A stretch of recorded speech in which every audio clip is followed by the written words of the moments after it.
நல்லா சுவையான ஈஸியான பாஸ்தா ரெசிபி எப்படி செய்யறதுன்னு பார்க்கலாமா? வாங்க பார்க்கலாம்.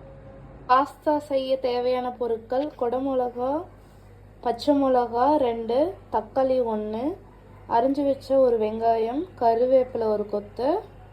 ஹாட் வாட்டரில் நல்லா பாஸ்தாவை வேக வச்சு எடுத்துக்கலாம். ஸ்டவ் ஆன் பண்ணிக்கோங்க, வச்சுக்கோங்க. கடாய் ஹீட் ஆனதும் ஆயில் ஊற்றிக்கோங்க.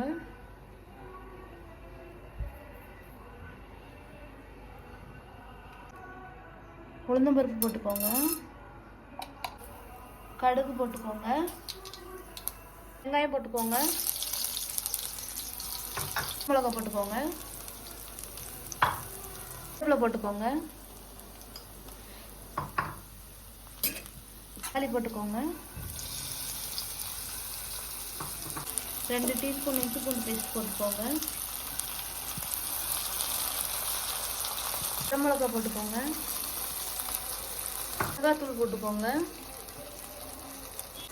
கரம் மசாலா போட்டுக்கோங்க,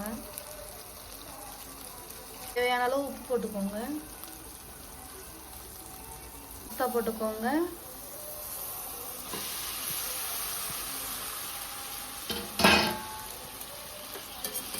நல்லா கரையிக்கோங்க. சோஸ் கொஞ்சமாக ஊற்றிக்கோங்க,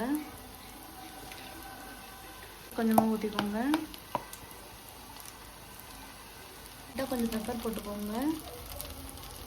simple and easy pasta ready.